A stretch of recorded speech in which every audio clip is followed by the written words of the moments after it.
Now, my friends, his soul will be returned inside his body, inside his grave. Now it will be the grave's turn. And what will the grave say? The grave will say, كُنْتَ لَأَبْغَزْ مَنْ يَمْشِي عَلَى ظَهْرِ إِلَيَّ. Out of all the people that walked on me, you, Abdullah, was the one I hated most of all.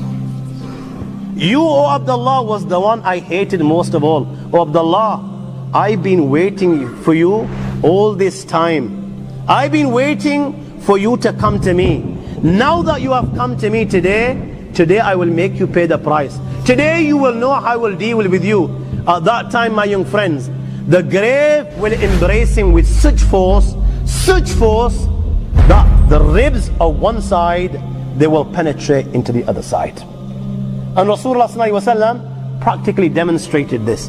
He took the fingers of his right hand and he placed them in the fingers of his left hand like this. This is what will happen. This is what will happen. And now, the angels Munkar and Nakir will come. Jibreel Amin on one occasion asked Rasulullah, Ya Rasulullah, I want you to describe these angels for me. So Nabi Kareem ﷺ was told, O Muhammad, without telling you the size of these angels, أبصارهما كالبرق الخاطف وأصواتهما كالرعد القاصف وأنيابهما كالصياص وأنفاسهما كاللهب يطعان في أشعارهما بين منكبي كل واحد منهما مسيرة كذا وكذا. أبصارهما كالبرق الخاطف, that their eyes glitter like lightning. Seen a flash of lightning? This is how their eyes glitter. وأصواتهما كالرعد القاصف, you know their voices rumble like thunder. وأنيابهما كالصياص, their teeth are like the horns of a bull. Their hair reach their feet. The distance between their shoulders is miles apart. You know, if you wanted to cover the distance from one shoulder to other shoulders, it would take you days and days. كَنُّزِيَتْ مِنْهُمُ الرَّحْفَ وَالرَّحْمَ إِلَّا بِالْمُؤْمِنِينَ. Rasulullah ﷺ was told that in these people, there is not even an ounce of mercy inside their hearts. Their mercy is only for the true believers. They will come to everyone. مَا كُلِّ وَاحِدٍ مِّنْهُمَا عَمُودٌ مِّنْ حَدِيدٍ لَوْ اجْتَمَعَ عَلَيْهِمْ مَنْ فِي الْأَرْضِ مَا حَرَّكُوهُ. Each one of them will carry a hammer of steel. My young friends, all those within the dunya, from the humankind and jinn kind, if they were to get together just to pick up one of these hammers, never mind moving it an inch, they will not be able to move it a millimeter. Not even a millimeter.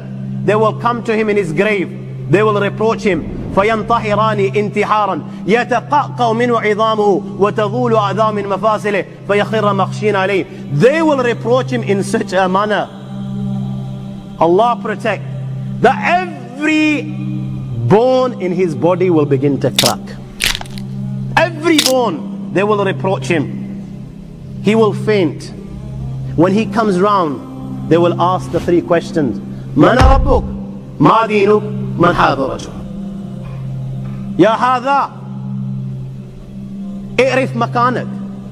Recognize where you are. Look around you. The dunya has come to an end. You are now inside the grave.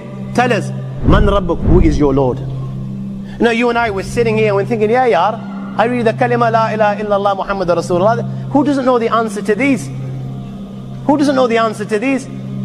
My Lord is Allah, my deen is Islam, and this man is Muhammad. Who doesn't? These are simple. My young friends, you know, in there, if you haven't lived a life according to the teachings of Allah and His Rasul Sallallahu Alaihi Wasallam, you know what? Just as those that wine and dine whilst they're alive are wining and dining on deathbed, and rather reading the kalima la ilaha illallah, they're uttering nonsense like give me intoxicants to drink. If you spent a life like this, when these angels ask you these simple questions, and indeed they are simple questions, my friends, you will not have the answer. You're not going to have an answer. And at that time, my friends, they will strike him with that mace with such force, my young friends, that the sparks will spread throughout the grave. Sparks will spread, and it will be said to him, look above, and a door will be opened to paradise. He will look above, the door will be open to paradise. He will be able to see paradise. He will be able to see the blessings of paradise.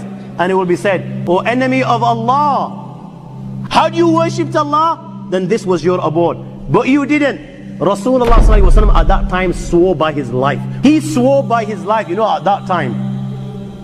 he will feel such regret, the likes of which he's never felt before. You know, that's when reality will come before his eyes. You know, he's seeing Jahannam, and he knows now that he's been deprived. He knows what's going to happen thereafter. At that time, Rasulullah swore by his life that that individual will feel such regret, the likes of which he's never felt before. A door will be open towards hell, and it will be said, "O adu Allah, O enemy of Allah, this is your abode because you disobeyed Allah." And the hot fire of Jahannam will keep on entering his grave, and he will roast right till the day of judgment.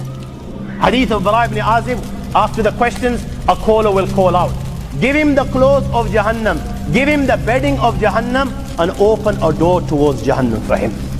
Thereafter, a man will come inside his grave. This man is ugly of face, his clothes are ugly, he stinks. He will come in his grave, and this man will begin to mock. He'll begin to take the mick, and he will say to him, you know what? Good news, glad tidings of what? Of that which troubles you, of that which gives you taklif, of that which brings you pain. You didn't believe. You were just too big to believe. My young friend, this is the day that you were promised. Allah mentioned it in the Quran, what your outcome will be if you reject. Rasulullah mentioned it in hundreds of hadiths, what your outcome will be if you reject. The A'imma on every Jummah would remind you of the consequences. In gatherings like this, you were reminded of these consequences, but you refused to believe. You didn't believe that you were going to die. You didn't believe there will be accountability. You didn't believe that the angel will come. Today, you will pay the price. And he will ask, and who are you? Your face brings bad news. Who are you? He will turn and say to him, you know the bad deeds that you performed in the dunya? I am those deeds. Allah has given me a body so that you can see what you did in the dunya. And my friends, when he can see his deeds before him in the form of a body, black body which literally stinks, which black clothing, my friends, he will begin to beg the Almighty Allah. He will now know what's going to happen, my friends, and he will begin to beg the Almighty Allah, Wallah, I beg you, do not bring the final hour. Do not bring the final hour, because he knows that whatever happens thereafter will be 1,000,000 times more severe, and it will keep on increasing and increasing and increasing, and there is no end.